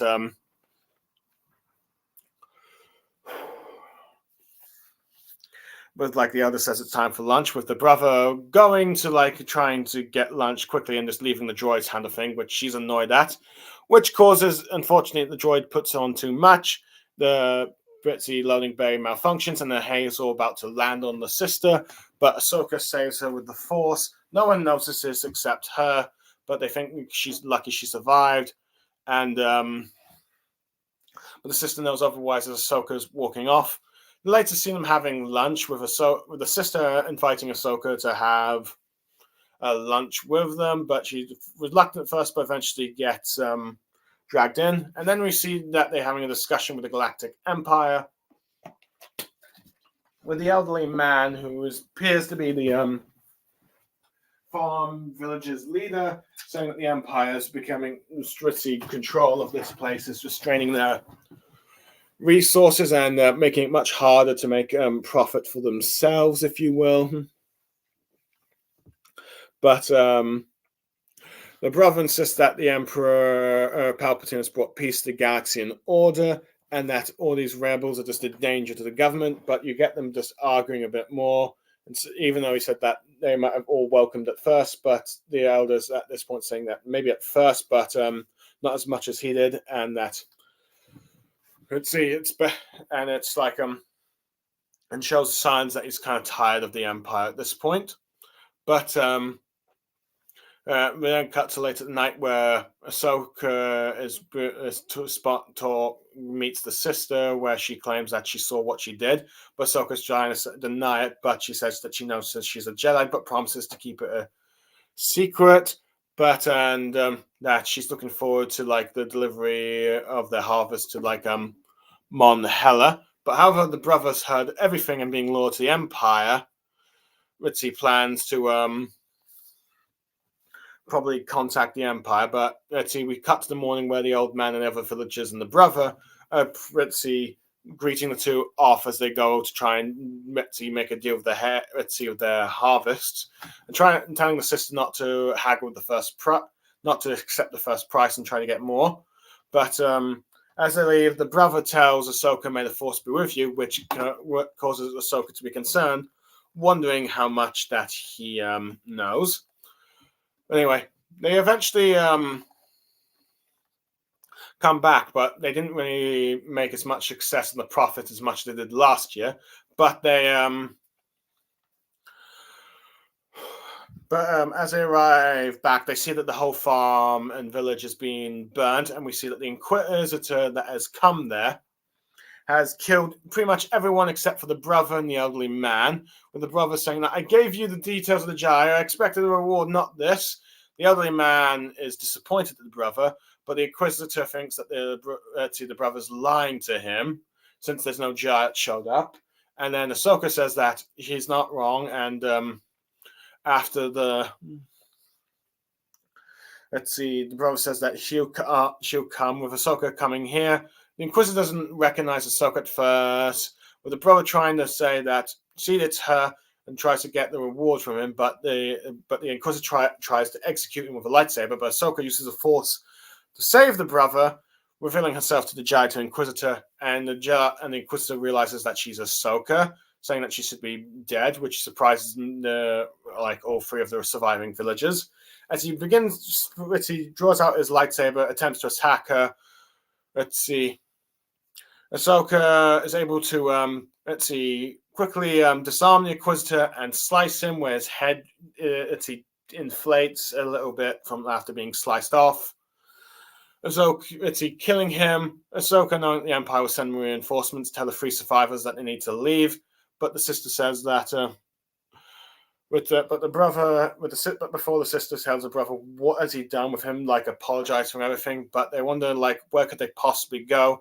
But at this point, Ahsoka contacts Senator Organa, where he arrives with the Tatooine 4, picking up everyone. Where they arrive, where they're being taken to a vessel in Alderaan, with Bell then talking to Ahsoka that he didn't think that she was going to contact him, thinking he might have lost the device.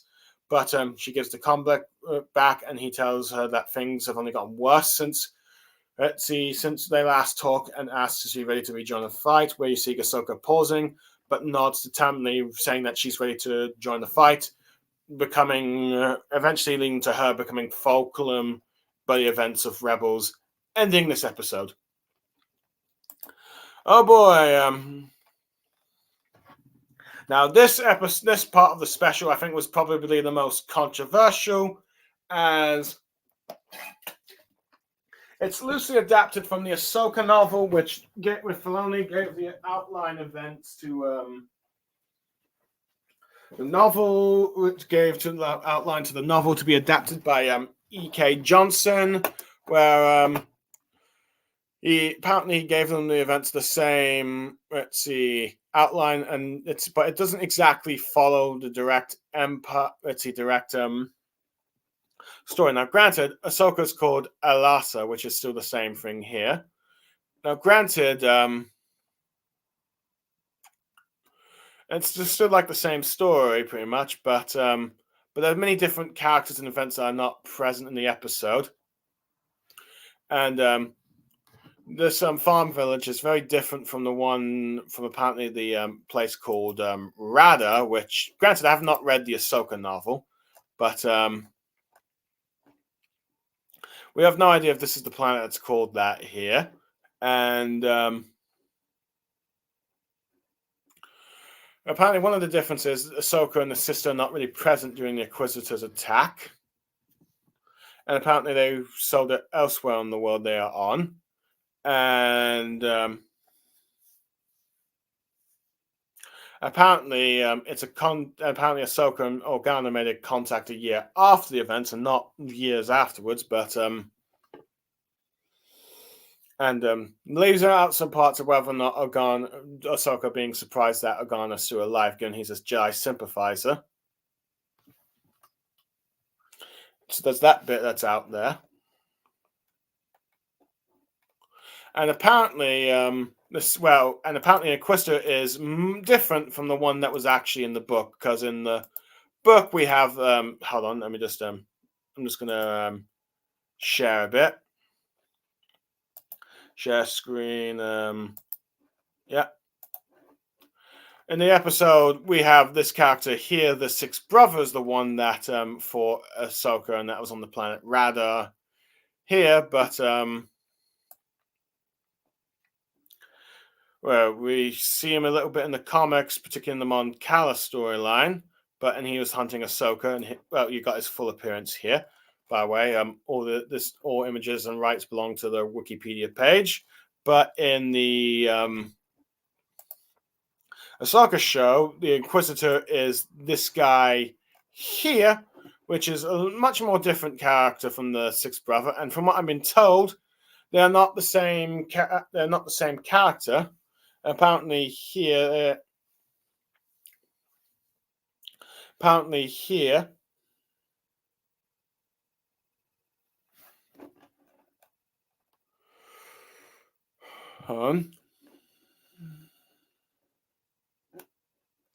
and it's, well, granted, and as we can see here, it's not the same character, even though some people hoped it was the case, but the author says not to be completely optimistic.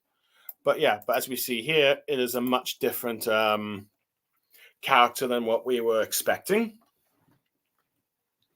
from the adaptation of the novel, which does lead to some bit of contradictions in the continuity, which has been a very frustrating thing with many Star Wars fans. Let's see, when it comes to Dave Filoni, where it's like, let's see, it says Disney's gone everything canon now, but you still have Dave Filoni just changing things in continuity that's different from some of the books and comics that he originally was involved with how Kanan Jarrus's master was taken out in Order 66. It's much different in the Bad Batch, and how the events of the novel are different from the events of the novel are different. We have a different Inquisitor than the one that was introduced in the Ahsoka book.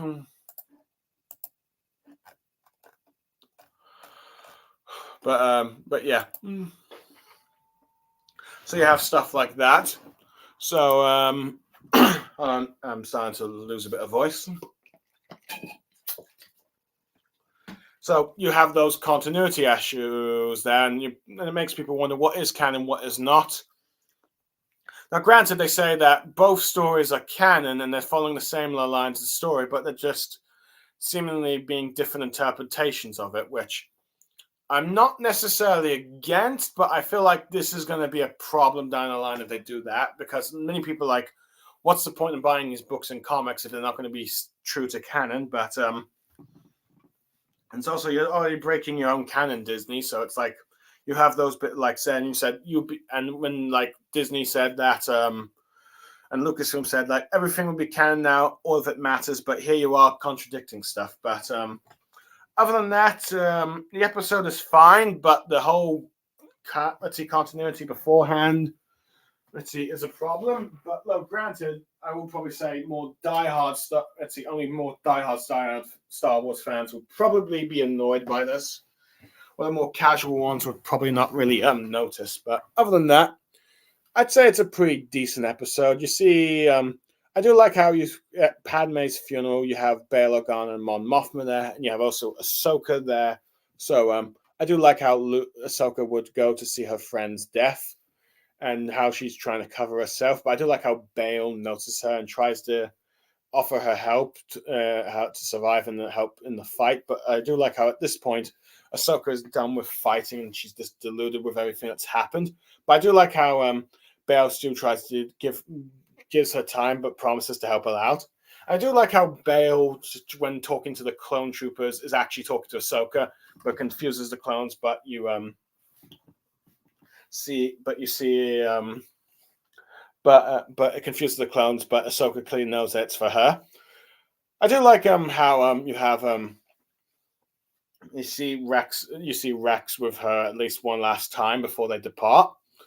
Anyway, with the farm life, I do like how you see like how different farmer how you've got like how you've got like the brother and sister like sort of arguing. You got the brother being a bit of an arrogant character, thinking that the droid can handle they can handle more hay, but clearly he makes the wrong choices, and clearly he makes the wrong choices throughout the entire episode, with like the sister and like the elder reprimanding him. But I do like how you see how Ahsoka has tried to blend in and try to do a quiet farm life, which, to be fair, I think would probably make sense if you're trying to be in hiding. It's like you're on a like planet where it's just like mostly farm. Let's see, you might have, there's not many people there. You're not a place to draw attention. You're just like a worker in a farm.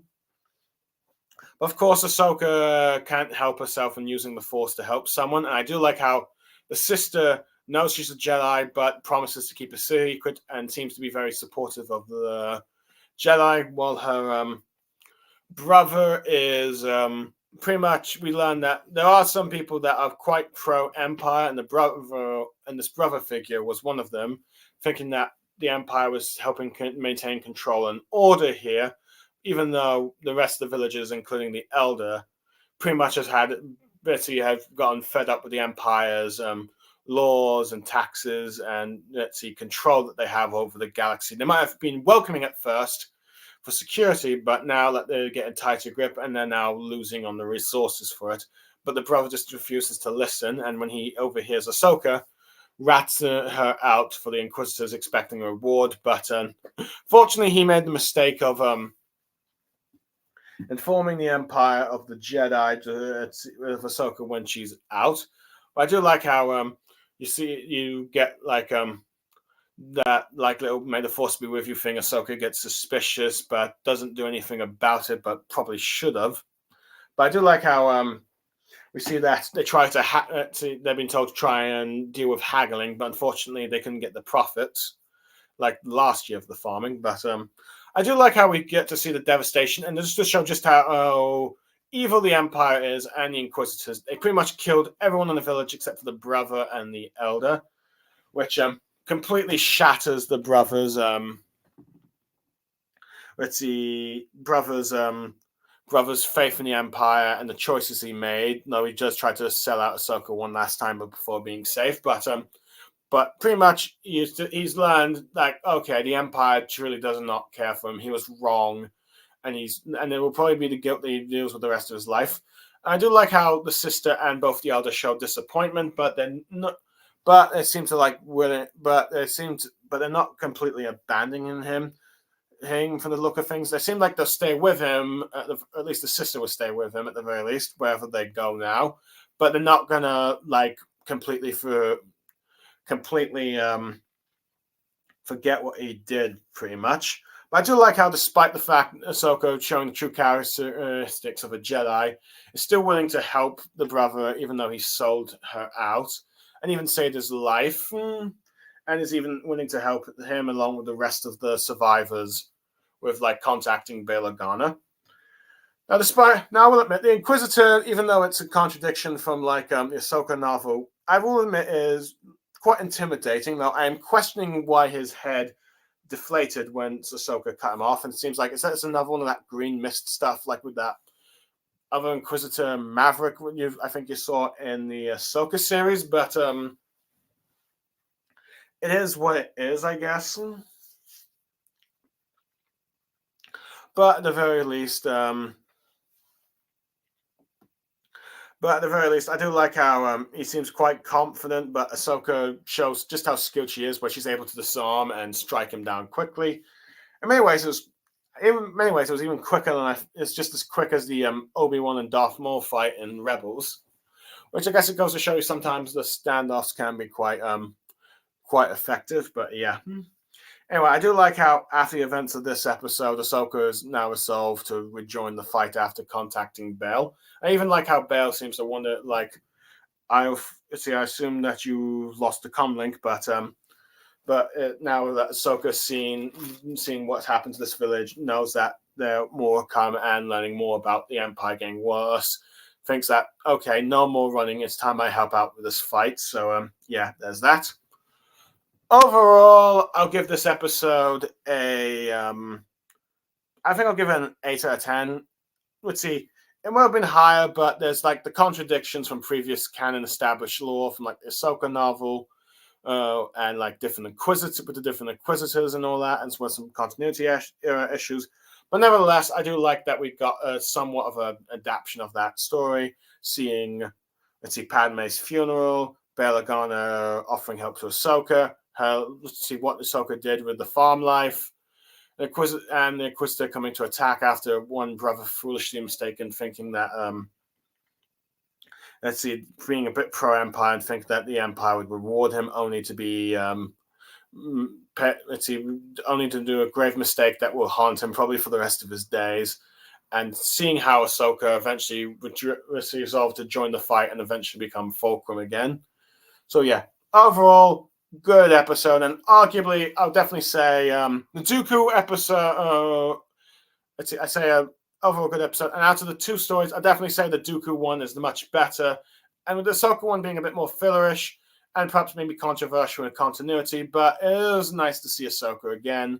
But I definitely say out of the specials, it's the Dooku ones you want to watch. And yeah, that's my take from like the Tales of the Jedi. It's 2 hours long, longer than I've ever been by myself, and I will admit I'm probably getting a little tired. I'm starting to run out of things to think of, and even had to do a few pauses. But anyway, for those who ended up listening, particularly like Derpy Entertainment here, who unfortunately left as soon as he said hello there. But I hope that you will come back to watch later, or at least listen later. And I hope that those who do listen enjoy what I have to say. I look forward to discussing Star Wars again with the new Tales series, Tales of the Empire, when it comes out. Now, don't expect me to review it straight away.